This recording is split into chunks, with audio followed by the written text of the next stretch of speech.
In this bulletin, Christian Year 12 students in New South Wales plan an alternative to Schoolies Week this year. Aussie Tithe has increased by 9% since 2006, and positive soil test results are returned on new land being considered for the relocation of Fulton. This is InFocus Adventist News. Hello, I'm David Gibbons. Lieutenant Adrian Townsend has been officially sworn in as the first Seventh-day Adventist woman to serve as an active duty chaplain in the United States Navy. Townsend calls her new post a huge mission field where she'll be able to minister to similarly aged young people.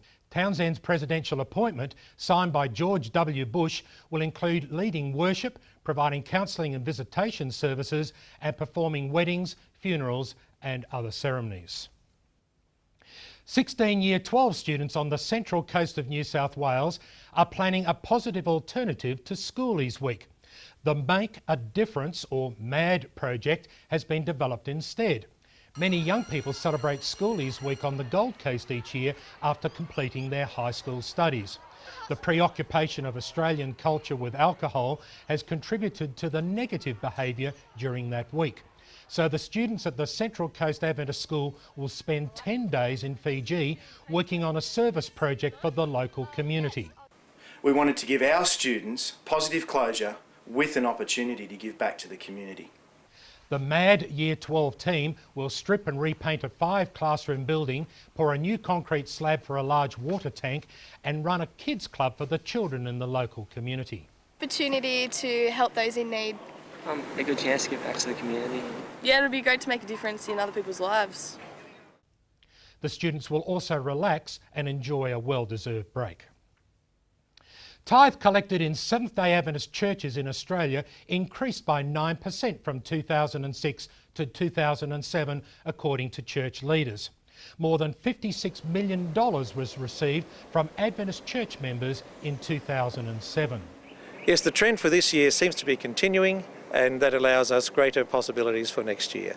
Although Australian members are among the most generous tithe givers in the Adventist Church worldwide, there are many who choose not to participate. Yes, a number of our members are facing financial difficulty as a result of drought and increased prices, just like the rest of our community. A youth pastor from Zimbabwe has travelled to Wellington, New Zealand to speak at the week-long Adventist Students Association convention. Hundreds of tertiary students attended on Saturday to hear Farai Mangjengwa call to dedicate their lives to Christ.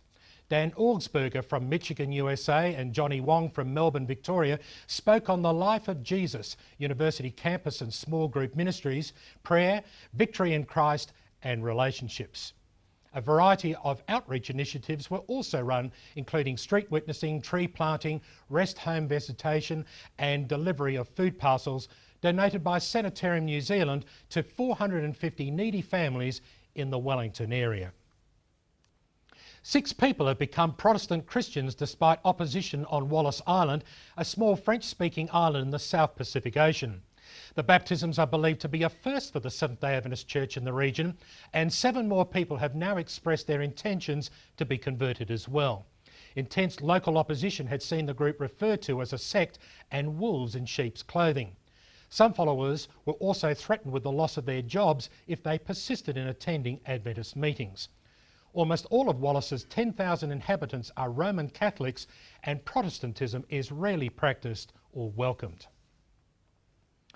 Positive soil tests have been received this week from land being considered for the relocation of an Adventist tertiary institution in Fiji.